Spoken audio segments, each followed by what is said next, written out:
Well, we're here at Hampden Park today for this special edition of Coffee Club. Myself, Robert Grieve, and with me, as ever, Bill Leckie. Willie Collum had a tough job as Scotland's top referee. He's got an even harder job as the head of refereeing here at the Scottish FA, and we're delighted to say he's going to be joining us in this week's edition. Bill, we're very much looking forward to speaking to Willie Collum. Very much so. The two of us were probably quite critical of him in his days whistling, but I know I was one of the people who was very much behind him becoming head of referee, and I think he's justifying that faith. I think he's doing a great job. I think he's got a great story to tell, Robert, and I can't wait to talk to him. Yeah, we're very much looking forward to sitting down with Willie Collum this afternoon. So stay tuned.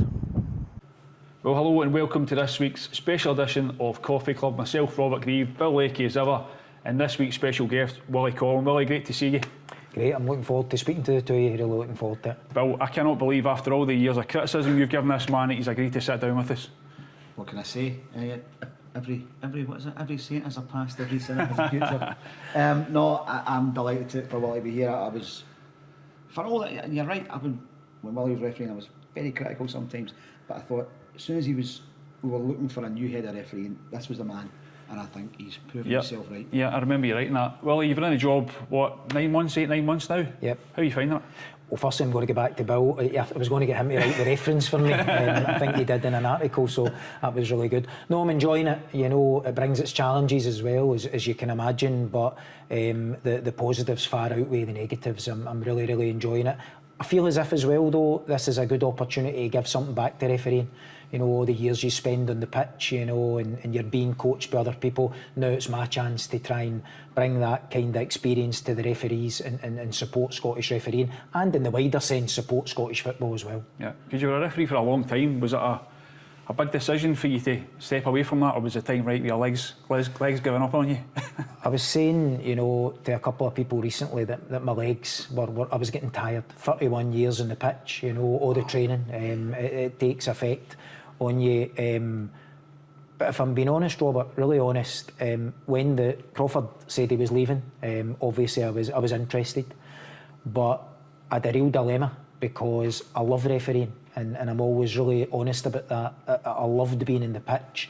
The best place in football, whether you're a footballer, whether you're a referee, is on the pitch at the end of the day. And I was frightened. It was a point in my life where I had a bit of fear. I had a lot of nights talking with my wife saying, was this the right thing? Was it the right move? But it came at the right time for me. You know, I could always have in the future been able to look and say it's something I would have liked to have been involved in. And I think I was tired. I'd also achieved what I wanted to achieve in the game as well, and I think that was important. You know, there wasn't anything else I was looking to achieve, but I was really worried about missing the pitch. Really, really worried about that. I was worried about my mental health with that, if I'm being honest. Really? Yeah. That was a big part of your thinking. What were you frightened of happening to you? Well, you know something, Bill, I've not been able to replace this. There was something special about when a game went really well and you were driving up the road. There's this special feeling.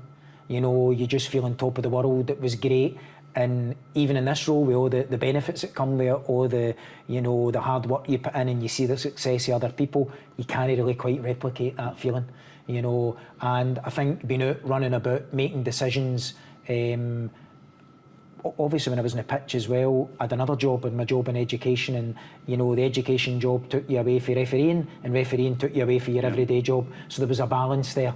And I suppose a test in this role as well is it's football 24/7. But I was used to that because you don't referee at the very top level of the game. You don't show that amount of commitment not to be thinking about it 24/7 anyway. Can you remember the first time you refereed a game? I can. Like even youth level? Yeah, what was it? What was the game? I remember it. It was a primary school game. I don't remember the teams. It was in a red ash pitch at the edge of Anderson. Always a red ash. Always a red ash. I only refereed once a season on grass when I started. Oh. I started in 1993. All the finals were at Nethercraigs at Pollock, and if you were lucky to be on one of them as a linesman or as a referee, you went there. But everything else was red ash. My ma used to kill me taking the boots in, and the house would be covered in red ash. Now it's all the wee pellets that you're thinking about. But I remember it was a primary school game up in Anderson, and I remember going to blow the whistle and thinking, what will I do here? You know, and maybe blowing the whistle too much. But I never had anybody in my family that was involved in refereeing. I just decided to get a go. I wanted to play football. I loved football. And then I I never really looked back once. So what age were you at that point? 14. 14. 14. What were your pals saying at that point? I would imagine when I was 14, saying to my mates I was going to want to be a referee, they would have given me a good slap. I think I probably hid it for a bit of time. You're right, I think I hid it, you know, and I didn't say much. But as I was probably in third year at school, third year, fourth year, and as I went through school, I could see people were taking an interest in that, you know, like my pals that would all been going to the football, interested in the football, playing football in the street. We played almost every night in the summer. I think they probably had a bit of respect for me, you know. One of my regrets is because I went into refereeing so young, you become really so focused in that I probably lost touch with a lot of the people I went to school with, you know, and I often think about them and where they are now and you know, what they're up to as well. So I think when you get into refereeing at such a young age, you eventually find that's your social circle and that's the people you're involved with, and that kind of led on for there. Were you any good as a player? So, a goalkeeper, weren't you? A goalkeeper. I wanted to be a goalkeeper. That was what that's all I wanted to be. And I was really delighted because I got picked for the school team. This is true. And we get beat 18-0. And I was really worried to be going into school then because I thought I was going to get a doing, you know. But that was my career in goals. But I wanted to be a keeper. And still, even when I speak to people or I meet people that were keepers, or even when I was on the pitch, I would always have a wee look because I remember getting all the goalie gloves and everything for my Christmas. Couldn't save a shot with them. They were still in great nick. But no, that's what I wanted to be. Aye. And it wasn't far from here, wasn't it? We're at Hampden Park here today for this podcast with Willie. Brilliant setting, as you can see behind us. It wasn't far from here, a few miles down the road. A few miles down the road, aye. I lived in Bridgeton all my life, right up till I was married, and you know, and I'm proud of my upbringing. I never sent about that. Somebody was saying to me recently, I knew they lived in Bridgeton. They said to me they live in Lower Merchant City, so that's a wee bit different. No, I'm proud of where I grew up. You know, very working class, and I think it gave me a good grounding in life. I think that was really, really important. See, there's an interesting thing because when I was growing up, certainly when Robert was growing up, referees were middle class. Referees were lawyers and doctors and chartered accountants because there was no money in it. So it needed to be guys who had who were able to do it for whatever they're getting paid, and you know, could afford to do it and get the time off work. So I'm not saying you're the first and only working class boy, but you bucked the trend in a big way. Yep. And it's true, Bill, because I remember, you know, when you watch sports scene or Scott Sport, they always said the referee's name and where they were from, and it was always kind of highfalutin areas, you know, and that was the reality of that. But I said very early on, and when I came into the Scottish FA, I gave a presentation to the staff, and I said to them that a message I wanted to make clear was that refereeing's for all. You know, and I think that comes from my background in education. When I left my last role in education, I had responsibility in the council for, you know, closing the poverty-related attainment gap. It's a passion of mine about bringing people out of poverty, not just bringing young people out of poverty, but bringing their families out of poverty as well, and giving them every opportunity to succeed in life.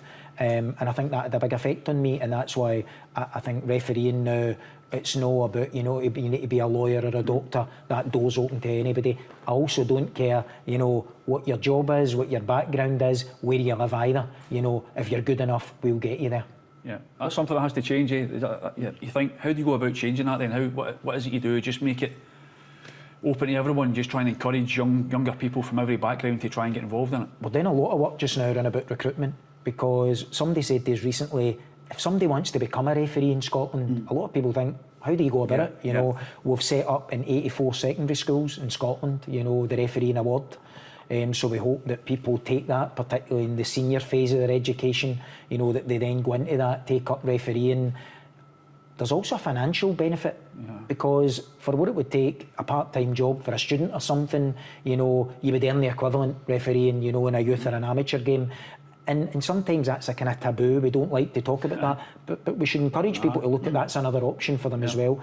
And what we're trying to say to people in Scotland, not just young people, anybody that wants to come into refereeing, look at the benefits in it. You know, we know that it can be knocked a lot, but also think about all the positives. And sometimes I wish I could bottle up. I say to people, you know, the experiences I had, to say, here's what's a chance that you could achieve. Tell us about a bit more about your background then, because you say you're very proud of your roots. What was it like? What was your life like growing up? I think when you're growing up in the East End of Glasgow at that time, probably in the 80s, but I'm thinking about people didn't have a lot. People didn't have a lot. I don't think I recognised it at the time. I was very fortunate. My mother and father were very working class. I was an only child, but they had jobs, and we never really struggled. But I saw people run about me who struggled, you know, to have food on the table, or to have uniform to go to school, to have shoes to go to school. And there's some stories that stick in my mind about, was almost a turning point in my life, where at one point I was just kind of muddling through life, so to speak. You know, I wasn't doing anything exceptional at school or that, and I quickly realised with a couple of the experiences, and the harsh experiences, more about people that I was friendly with, that I wanted to do something in my life, and I wanted to make a difference for people.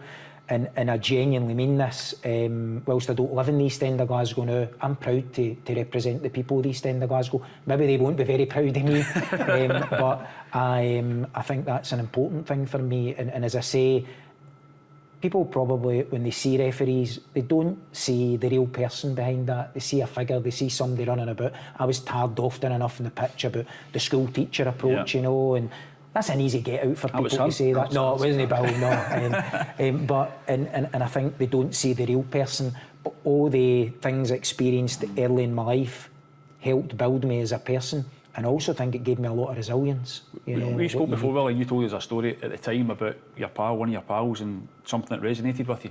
You remember that? Aye, and I remember, you know, one of my pals not having shoes to come to school because his brother was wearing them. You know, and that was a really it's an emotional experience for me to talk about now, you know. But I was very fortunate that whilst we never had a huge amount of money, we certainly were able to afford that I could go to school with clothes on, and you know, and I could get my dinner at night. But I'm very aware that there was people that didn't happen for, and I'm also aware in my education role that I recently left that that's still the case, shockingly still the case for people in 2025. Yeah, because we'd done an interview before, and there was a quote on it which stuck in my mind. You said, "Kind of refereeing saved you in a lot of ways." Yeah, I think that jumps out, you know. Yep.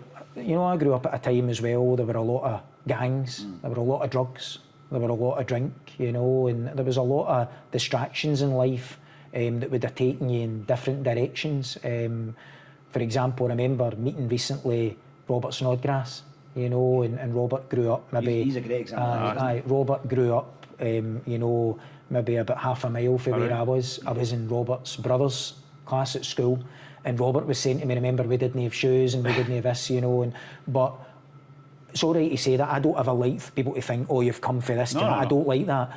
What I would prefer to say is that, you know, it did save me for that culture, the drugs and the drink and the gangs, but also people like myself, people like Robert. You had to dedicate yourself, you had to show a high level of commitment. Sometimes that wasn't easy to show either in front of your pals, you know, that instead of going out on a Friday night, I was going to go running, or I was going to try and prepare for a game the next day, and that was probably difficult for a lot of people to understand. And is that where it comes from now when you talk about wanting to give something back? Because I think when you grow up and I grew up in a similar-ish background, where people were finding it tough, but when there's pride in a family like you've obviously had, and your mum and dad protect you from it, do you feel as if you then owe a bit to them, really, to then pass it on to other people? Definitely. And I also think, especially in something like refereeing, you remember how people invested in you and people helped you, you know, and through the difficult times as well, you know. But I remember at 14 going to Crown Point for the referee training area, you know, and I'd found this brilliant thing.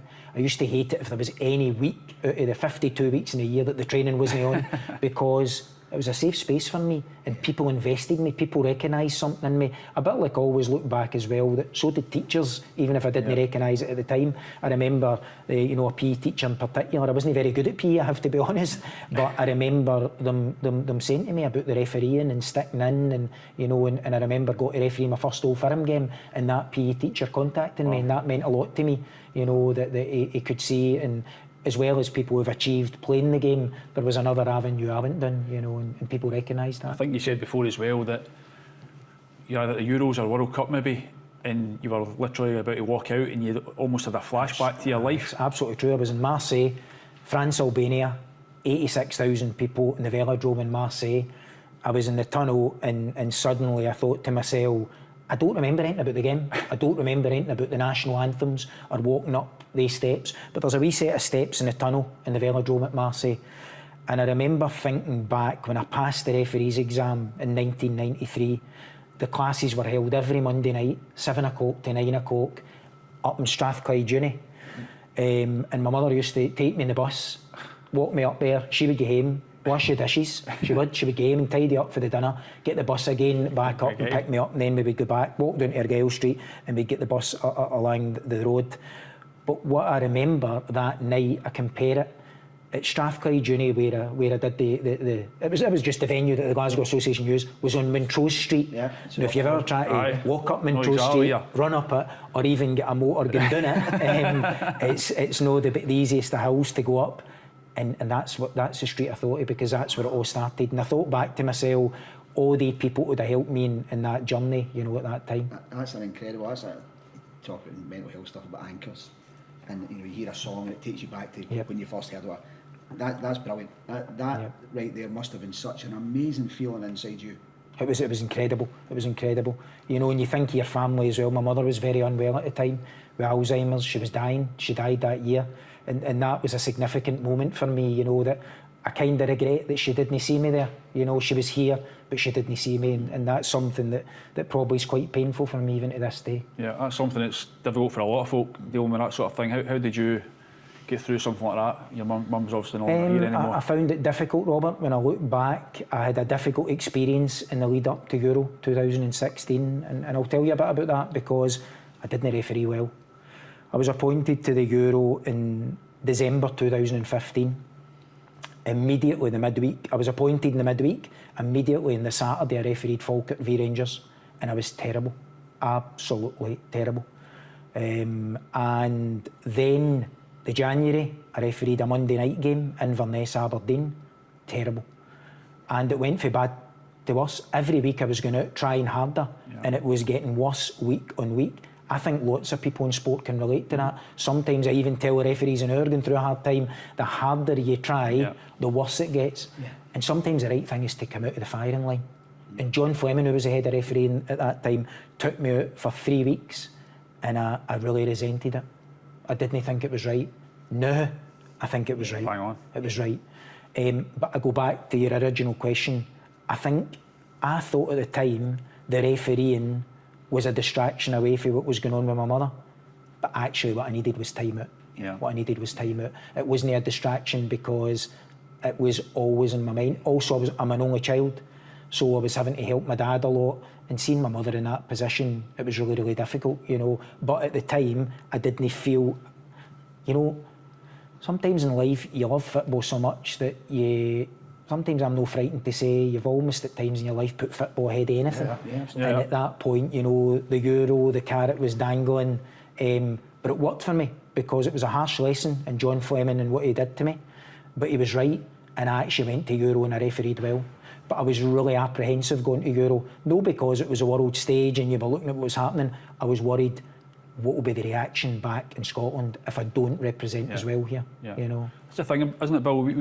We do a job where we analyse guys like Willie, guys, the current guys now, players, managers, everyone in the game, and you don't know what's going on behind the scenes. You don't know what's going on behind closed doors, what they're dealing with privately. We've all had issues, we've all had things we get through. Absolutely. And there's something that Willie had to deal with. And presumably, maybe that night at Pittodrie or Falkirk game, someone like us would probably heavily criticise him, not knowing that something like that's happening. Listen, I don't want to name drop. Alec Ferguson once said to me, right? No, he did. Clang. I was doing something similar on a stage. It was fantastic with him, and we were talking away, and he said, he suddenly pointed to me, and you and your job, you don't know what people are going through. You don't know whether his mother's reading that or he's. I'm going. I'm sitting there like going, no, you're right, Sir Alex. I was like, right, and the audience are all applauding him, and it's right though. We don't know, but at the same time, you can only write or say or speak what is in your prism at the time. You can't know what other people are going through. And once you learn it later on, you maybe walk up to someone and say, by the way, that time I gave you a hard time, I now know what you're going through, I'm really sorry. But at the time you can only be honest. I also tell the referees now, Bill, though, it's better if you've got any kind of issue going on and you need a bit of time out. That's the better decision. That's the braver decision, 100%. you know, to say, I'm going to stop a bit. And I also think it's important to check in with people. Check in, you know, how you getting on. Sometimes referees will have bad games and it's not necessarily just connected. The same way a player, you know, has a bad game and maybe there's some difficulty going on in the background. I'm not saying that's the reason every time a referee there was an excuse for that. If you made a poor decision, you know, you have to accept that at times you just made errors. No, you're right. Bravery is the word, because especially with men, we know what men are like. You suck it up, you got on it. Football's been terrible for it down the years. You know, shut up, get on with it. You know, right, you know, grow up here, that kind of thing. But it's not. These days, I think we've got to be more open to saying, listen, I need to sit down and talk to somebody, or I just need to go and lie down and sleep for a couple of days. You know. I think if I'm honest, as a reporter, I can remember back to my early days starting out, and I probably did. You were quite. You didn't really second. You were quite often personal. No, but you were quite often personal. Yes. Without being deliberately personal, but if I look back, I'm sure there were some referees, I can probably name one or two, who I know maybe weren't happy at the time. Can you remember anything when you were starting out, Willie? Did you ever, when you were getting criticism from guys like us in the media and the press, was there anything specific that was harder to take than, or how did you feel that you were treated as a referee? Or did you need it? Did you need it at all? Yeah, I mean, everybody, you know, to an extent, we say to referees nowadays, avoid the social media stuff. You know, try and avoid it, because I don't care what anybody says in life. I think everybody's interested in what people are saying about them. I think we'd be kidding ourselves on if that's human not nature, the case. isn't it? But the more you look, you continue to look, and the deeper you look, and sometimes in refereeing, you're not going to find something that's really, really positive there, you know, and that's why I tell them not to. But in terms of when I was coming through, I remember being given advice to say, look a bit at what the media are saying, because that will be the kind of perception. Where it frustrated me, Robert, was when I felt that, you know, somebody just completely misinterpreted what the decision had made. And I also really resented this, because people that know me on a personal level, the people watching won't know me, but I can assure anybody, I don't want to be the centre of attention. I don't think referees should ever be the centre of attention. You know, even in this role, you know, I'll agree to coming and speaking because I think it puts refereeing out there, but I don't want to be the focus. Referees are no the main protagonist in the football world, but I found it difficult when people said, Willie Collum wants to be the centre of attention, or he makes it all about him. I love nothing better on a Saturday night than driving home and no hiding behind the couch when sports scene come on. You know, or I love going home on a Saturday night and being able to relax and spend time with my wife and my kids without the pressure of thinking, why did I do that? What's somebody going to say the next day about me? You know, and I found that I wasn't really a good person in the house when I made mistakes. It took me days to recover. You know, if I could have pressed the rewind button all the time, I would have. I struggled a lot mentally to recover from mistakes. And I say quite openly to the managers now, I said, right after a game, even a Sunday, I know the times to speak to referees, because referees will defend themselves. Unless it's something blatant, I would always have defended myself. But come the Monday or Tuesday, I would start to go, wait a minute here, you know. As I said at the start, you've been in this new role, head of refereeing for the last 8-9 months. How are you finding the job? Because you deliberately try to be very transparent with the whole thing, the VAR review that you do every week, even doing things like this, which is fantastic. Have you found that's helped the relationship between referees and managers, players, managers probably specifically, but the fact that you're coming out and explaining things, even though, has to be said a lot of the time, you're explaining mistakes? Yeah. So there's a real fine balance. You know, we want to be, I said it right away when I come in, I want to be transparent here. I want to make sure that people see we've nothing to hide, you know, because I think there's a better understanding of why mistakes are made. I keep saying that. There's no any point in just coming out and saying that's right or wrong. You guys pretty much know what's right and wrong. You might find there's a few quirks in the law you don't know about, and something then will help you understand that. But it's about not just saying, and I've said this to managers as well, and to the referees and match officials, when we make mistakes, here's how we're going to try and rectify it. Here's what we're trying to do to make it better. Because we're not talking about, you know, is that a penalty or no? We're talking about the positioning referees are taking up, how to get it right. I'll be honest with you, we've even criticised referees internally this season for correct decisions that we don't think are executed very well. You know, that we think, you know, that it could have been better body language used, been better at selling it. The other things you need to think about at the highest level of the game. So I think it's been a benefit. We've had really good meetings here with managers, you know. What I've also really tried to rely on, Robert, is saying that we need help for people involved in football. We're no closed shop about we know better. I remember being at the Elite UEFA course a year back in January, and UEFA brought players, former players to it. Everybody was talking in the, you know, in the foyer. What are they going to tell us and whatever this? By the end of it, our eyes were open, because they might not agree with us in terms of law, but they'd have told us, why does somebody make a tackle like that? Why is somebody's body shaped like that with their arms out?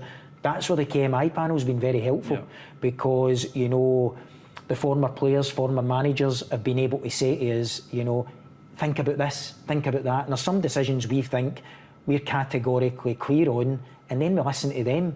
And there's also been decisions we've been sitting right in the fence on, and they've helped us. So I also think it's about dealing with other stakeholders, listening to what people are saying. You know, that doesn't mean you want to go off on a tangent and just say keep everybody in football happy, but you need to listen to what the wider perspective is. There will be people, things. though, Willie, who say it's fine and it's great that you coming out and afraid or whatever it is to explain decisions, but when you're having to continually explain decisions, that's not a good thing. The decisions have to get better. Do our referees have to get better, essentially? So I said when I come into this role, I would do everything I could to make them better. I'll be honest, I said I would make them better. You did say that, yeah. But there's an idea for me now that people want perfection. You know, that VAR would bring perfection. Maybe people watching won't agree with me here, okay, but I'll say it. People complain about VAR in Scotland or about decisions that are made, and I worry always as well about always talking about VAR, because there's other top divisions that are, that, you know, the Championship and League One, League Two, other, you know, in the pyramid that are not with VAR. But what we need to understand is that VAR's not going to be perfect, and this isn't unique to Scotland. You know, there's no. I would defy anybody to tell me that there's a country in the world now that are using VAR where everybody's saying this is perfect, it's great, we don't have any issues. I think everything's heightened. What I hope people don't do, that I think would be really unfair, I've tried to be transparent, I've come out, I've spoke about things. I think it would be wrong, but it's hard for me to pass judgment on what people think, to hit us over the head with that. You know, people start to look at, there's league tables of decisions that have gone for, gone against. Somebody needs to be at the top, somebody needs to be at the bottom. But what I would hope is, and what I assure people is, that we don't just see a mistake, say we've made a mistake and say, well, on to the next one, let's no worry, we're working round the clock. I'll be honest, we were looking the other day, myself and the deputy head of refereeing, we're looking at, we've had 43 online coaching sessions with the top referees this season. 43, pretty much one a week. Because for week to week, we're telling referees, this is what we expect, this is right, this is wrong, here's what could be better, here's decisions that you won't even be interested in, about a yellow card, about a positioning thing. But we are coaching all the time to make sure that we're trying to eradicate these mistakes. But if anybody wants us to say there'll no be mistakes, that'll not happen. But we want to reduce the amount of mistakes. Even with technology, it's still being watched by human beings who are going to miss things or, you know, misinterpret things. Something I'm interested in, do you think that technology with VAR has taken away some of the instinct from refereeing, because you know somebody else will pick you up if you get it wrong? Maybe subconsciously you could be right, because I refereed with VAR, obviously, which I'm pleased before I took up this role, because I think going forward it's important that when you're coaching in that you've experienced VAR, you know, either been in front of the screen changing a decision or been in the hot seat in the VAR itself. But people will say that. Maybe I certainly didn't feel that, because I wanted to make sure I made the decisions. But I'll be honest, Bill, I felt that there was a safety net there. You know, I think I'll probably be the last of the generations of referees, this is just my opinion, that will be remembered for really significant errors because VAR wasn't there to fix it. You know, whereas now you could make what would have been deemed a significant error in my time, which now should be fixed. For example, you miss somebody handling the ball in the goal line. You know, now you would expect that to be fixed. I'm not saying there won't be the odd blip that's not fixed, but they kind of decisions should be gone for the game now. You know, where it's that people just can't get their head around it. You know. Would you have liked, when you were at your peak years of refereeing, would you have liked the head of refereeing to be coming out a Thursday or a Friday talking about you? So that's a good question. I'm going to be careful what I say because all the referees will probably be watching. I'm imagining there must be referees sometimes who listen because you're very honest when you do your thing, and sometimes you are quite matter of fact about it, which is great, and that's probably what people need if you're going to do it at all. But I would imagine there's some referees who maybe get jarred a little bit by that. Sometimes I've had sleepless nights about that, you know, about what to say, what not to say, you know, and because the referees are my team, I'm very proud of all of them as well, you know, and they're first and foremost who I'm concerned about. And I want the very best for all of them. I said that to them when I took up this job. I'm gone now, finished, I'm away. It's not about anything to do with me, it's about them now. And I said I would throw every ounce of energy I have into making things better for them, improving for them, and trying to help them in any way I could. But what I would say in answer to that, Robert, anything I say publicly, I've said to them. Yeah. When I was appointed to this job, I kind of was finishing my job in my education role and coming into this job, much to the annoyance of my wife. I did 2 jobs for about 6 weeks, because I didn't just want to say, I'll come in here and, you know, I wanted to move things at pace. I didn't have time. It was the summer, it was pre-season.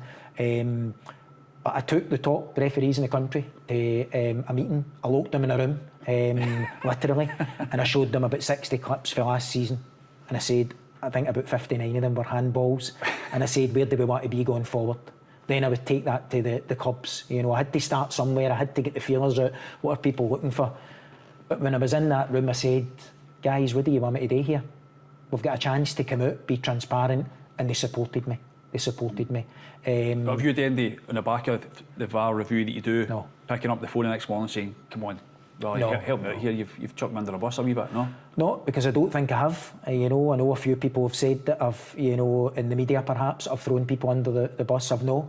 I've been very open, very transparent, but I can tell you behind the scenes, I'm the first one to put the arm around them or protect them.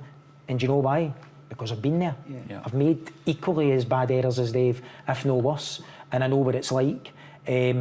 What I've found really hard for myself is I hurt the same way I did when I was refereeing. Really? And for them? Yes. And just, you know, sometimes I want to press the rewind button for them, and that's the thing. So my wife will say that to me, do you feel under as much pressure as you did in the field? Probably more, because I used to only have to worry about my end game, you know. And you can control that a little bit. No, I can't. I feel like a manager when they cross the line or when they get into that VAR room, you know, it's up to them then, you know. But what I want is prepare them as best as possible. Even things like I've introduced, you know, sports psychology. You know, we've been working closely with a sports psychologist, we're working closely with nutritionists. We don't have full-time referees in Scotland, but I'll throw everything in, any budget I've got or whatever, any time I've got, I'll dedicate to them to making them better, because it's what they deserve, you know, because it's not an easy task, particularly when you're not a full-time referee. And then who manages the manager? There's the question that always comes when you're looking after people's mental health. Who looks after you? I work with very good people in here. You know, I work closely with Tommy Murphy, the deputy head referee, and Martin Atkinson, the VAR manager. They're very good for me. You know, they'll sometimes rein me in as well. You know, say this, don't say that. They're good and they listen. What I like about them as well is they wouldn't tell me I'm right if I'm not, because I think in football you need to look to people who tell you the truth. And sometimes the truth's not what you want to hear, but you need to hear it. And the chief exec here, you know, Ian Maxwell's been very, very supportive. You know, he's allowed me to bring in a VAR manager. He's supported that. The board have been very supportive, you know, and I'm line managed by the head of governance, a guy, Gary Booth. And they are always checking in on me. Sometimes they'll tell me to slow down, so does my wife. But I said when I was interviewed for this job, maybe there'll be a time to slow down at one point, but now is not the time, you know. And I think you need presence, you need to be able to be seen. Again, knowing some status sense, you know. At the weekend there, I was at Darvel Pollock, because I want to go and see the referees coming through. I'll go to a match tonight, Livingston St John's. When I can go to games, I want to go to games, you know. I want to go to the VAR. I want to be able to do as much as possible. But maybe a lesson for me at times is that fine balance again with saying, stop, it's time to shut the laptop, it's time not to, you know. And I think you need that. What I've found hard is 24/7, you know. But that's football, and that's what it is. Yeah. When you talk about slowing down, can I take you back to when you were refereeing? Yeah. Because he's talking about me criticising you. One of the things I used to always pull you up for in print was the speed with which you would get a card out your top pocket. And I felt sometimes that you didn't, and one of your big things will be now thinking time. I didn't feel, I might be totally wrong here, that you didn't give yourself enough thinking times at certain moments. Tell him he's wrong, Willie. He'd be a good referee coach. Maybe you could come in, Bill. Maybe it's time to come in. Well, he needs to think about something else at some point. No, it's a fair point, Bill. And I remember the things you would have written at that time. And you're right, when you look back, you know, you think, I refereed a game out here, 1998, Scottish Amateur Cup final. Dale High Stone, West Kilbride. So I'll wander off. I'll come back to Bill's question. This is a great story. So I refereed that game out there and I sent off 3 people. I must have booked about 12 people. And if I was to referee it again, I'd have probably had 1 year a card if I was to referee it now. There's a story to that. I sent a guy off, the guy might watch, Ted O'Rourke for West Kilbride. And he says to me at the end of the game, I'd get up in my medal and that, and you're young, you're naive, you're thinking, who cares, I've sent all these people off, you know. As you go through your career, eventually you go, 11 cautions, 3 red cards, something's not right here. But at that point I wasn't bothered. And he said to me, if you ever come to West Kilbride, you'll never get out alive. And my cousin moved to West Kilbride and I've never been to West Kilbride, so I've taken Ted O'Rourke to his... people of West Kilbride, so that, but you're right, and you know, with a bit of thinking time. But you know something, Bill, I think referees are coached more than ever. See, back when I was started refereeing, even when I came into the Premiership and that, you didn't get the level of coaching you get now. Now we coach referees about personality. Yeah. I struggled to use my personality. I remember refereeing a game at Stenhousemuir one time and I thought Des McKeown was going to kill me, you know, and I got on really well with Des, but I thought he was going to kill me as a manager of Steny at the time. But when you look back, I struggled. But now, we're developing referees very, very differently. Back in the day, it was about, you know, positioning and fitness, and they're all important things. But personality is also important. However, I do want to make one point. Personality is important. You could have the best personality in the world, and clubs will like that, and players will like that. But see, when you strip everything back in refereeing, what do people really want? They just want the right decisions. So first and foremost, get the decisions right. Yeah, absolutely. We are joining in this special edition of Coffee Club, myself, Robert Grieve, Bill Leckie and Willie Collum. I hope you're enjoying it. As always, we'd like you to like and subscribe to anything, to the podcast, and let us know what you think in the comment section below. We're really enjoying this chat. And if you're in West Kilbride, invite him. Yeah, if you're in West Kilbride, get Willie along. My cousin doesn't live there now, so it's all right, I might go back. He's not in any rush to go to West Kilbride.